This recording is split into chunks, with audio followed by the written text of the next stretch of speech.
Senator Schatz. Thank you. Just to follow up on Senator Collins' line of questioning, I guess the analogy is, say a hospital that's running inefficiently, and a turnaround guy comes in and says, I got a plan for reorganizing this hospital. We're going to do delivery system reform. We're going to use technology. We're going to be aggressive. We're going to be fearless. And in the meantime, we're going to lay off half of our staff because this thing doesn't work efficiently. The practical impact of that is death. And that's what we're talking about.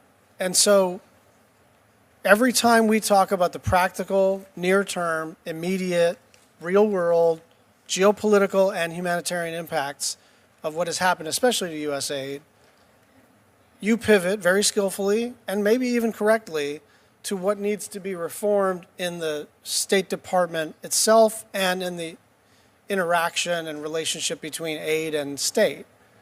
That's not what I'm asking you about. I'm asking you about why in the world we wouldn't do this in the regular order. In order to put U.S. aid under the State Department and better align it, we need a statute. Let's talk about what really happens when the U.S. cuts foreign aid. This isn't just a number in a budget that affects millions of lives. Senator Schatz recently challenged Senator Rubio, asking him to face the real impact, especially when it comes to healthcare, and he has a point.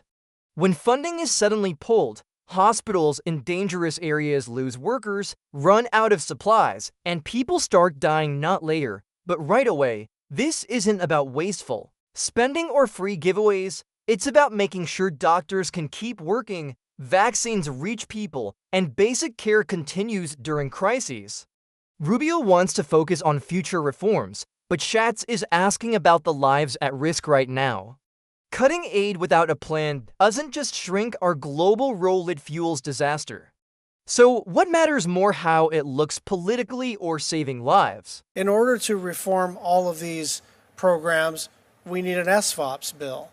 You can't just come in and light the place on fire and say, well, it was a mess. And so I just want to understand what's the path forward, because people really are dying. It's not as though Catholic Relief Services or CARE or the World Food Program are a bunch of leftists coming out and complaining about everything that's happening because they want to get you. This is actually happening. People are vacating where they work, and then in some instances, the Chinese government comes in and provides the exact same service, not a similar service, but the same program. They just do it. We'll do it. And then in some instances, nobody does it, and as a result, people die. And so I'm just wondering, where do you think the path forward is for us to work Article 1, Article 2, former colleagues, to get this thing back on track? Well, I think the first path is, let me just say on the regular order part, sure, we want to do that. It would be great to make all these things statutory and codify them. That would be ideal. I will say I was a member of this body for, 6, 12, 30, 40, 16 years, and we always talked about doing it by regular order. We never got to it. So now's the time to do it because we really have to do it now. Let's stop pretending everything's fine. People are dying because the U.S. suddenly cut off foreign aid. That's not just bad policy. It's a failure of basic human responsibility. When that support disappears, communities are left with nothing: no doctors, no medicine, no clean water. And who's stepping in to take our place? China. While we argue over budgets and play political games, Beijing is building roads, delivering vaccines, and gaining influence. Senator Rubio now says it's time to go through the usual process for reforms, but we've been stuck in that loop for years with no results. In the meantime, lives are lost and authoritarian powers gain ground. Yes, reform is needed, but not if it means sacrificing global stability and human life. So the real question is, will Congress finally take action or keep stalling while our competitors take the lead? Second point I would make is the U.S. is going to continue to be a very generous donor for humanity. I would venture to guess that for the rest of our lifetime, no nation on earth, if we can still afford it, no nation on earth will continue to do more for humanitarian assistance, for food and medicine and life-saving services, and even for developmental assistance. But I also think we have to recognize this. We cannot continue to be the foreign aid provider for everyone on everything. We just can't do it. We can't do it efficiently. And we cannot afford to do it either. And if we're going to, we do not have unlimited resources. And so we've now entered an era, particularly of geopolitics, where we have to be very careful about where we invest our money, where we provide aid. Humanitarian systems aside, okay, you have a mudslide somewhere, an earthquake, a hurricane, and we're going to help people. I don't know how much we would want necessarily geopolitics to play into those sorts of decisions. What's the proposed budget cut in the humanitarian accounts? Well, it's not the humanitarian account right now. Basically, is the rest of it is reflected at over 50% in the proposed amount that you have right now before you. But we believe that we can provide these essential services while reducing some of the redundancies that were happening through this. Let's be honest, the U.S. has long played a major role in providing humanitarian aid, but now we're looking at proposed cuts of over 50%. That's not just tightening the belt, it's tearing the whole thing apart. Senator Rubio talks about removing waste from what he calls the foreign aid industrial complex, as if responding to global emergencies is just some bloated business.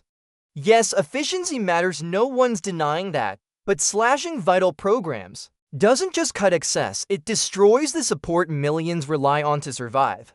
You don't fix an efficiency by shutting down life-saving help. And when we back away, countries like China are ready to step in, offering aid and winning influence among the people we leave behind. So the real question is, are we committed to leading on the global stage, or are we just going to turn inward while the world falls apart? For lack of a better term, this foreign aid industrial complex. Some of these projects, I think you understand this perhaps better than most. Some of these projects had a prime contractor who had a sub, who had a sub, who had a sub, who had a sub, who had a local provider. That's crazy. That's lunacy. Why do I need 6 subs to pass one to the other to ultimately get it down to the ground? I think we can get it maybe from the prime to the sub, in some cases directly to the group on the ground through our embassy. Our embassy can say, we want to provide food in this community, here's the best people to do it, and I can avoid all those layers of NGOs. Part of the problem, right, is our tolerance for risk.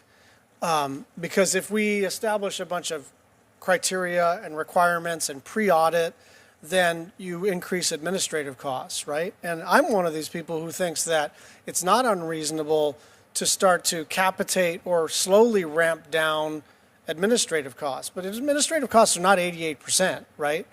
That 12% versus the rest of it cut is what money goes to local NGOs in Africa or Asia or Pacific Islands or wherever. And we should be increasing that number, and we have been increasing that number.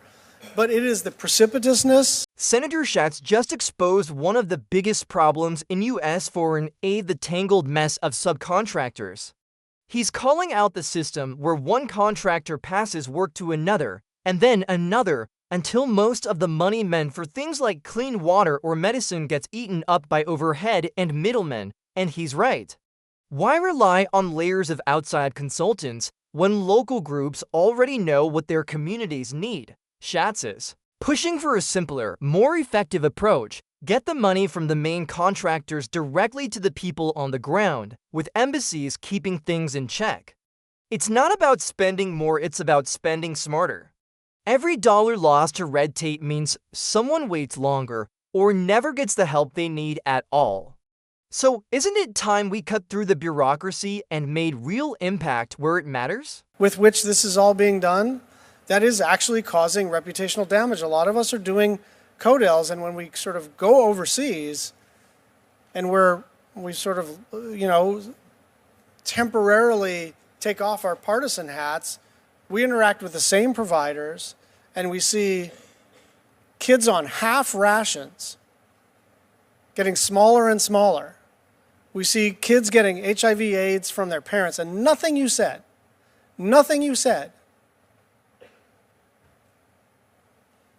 in order to implement anything that you're talking about, is it necessary for us to allow children to die? And yet that is what's happening. And so can we please separate these two questions of, should we reform the State Department? Should we reform the foreign aid enterprise? And should we do it in such a catastrophically unlawful way that people around the world die and people come to believe that they can't believe that America is a reliable partner anymore? And so if we can please separate these questions and get to writing a bill. I think the country will be better for it. Senator Schatz didn't hold back. In a sharp exchange, he challenged Senator Rubio on the real-world consequences of cutting foreign aid so suddenly. This isn't about numbers on a page or policy papers, it's about real people losing access to medicine, clean water, food, and basic health care. People are dying because Congress can't come together. Rubio may be calling for reform, and that's a fair discussion, but Schatz is asking for accountability, right? Now, you don't fix a broken system by tearing it down overnight and abandoning vulnerable communities. That's not leadership, that's neglect. If we truly care about global stability, we need to repair what's broken without creating more harm. So, is this about meaningful reform or just an excuse to walk away from those who need help most? Let us know your thoughts in the comments. And if you like this video, don't forget to subscribe. Our next one dives into an even more heated topic.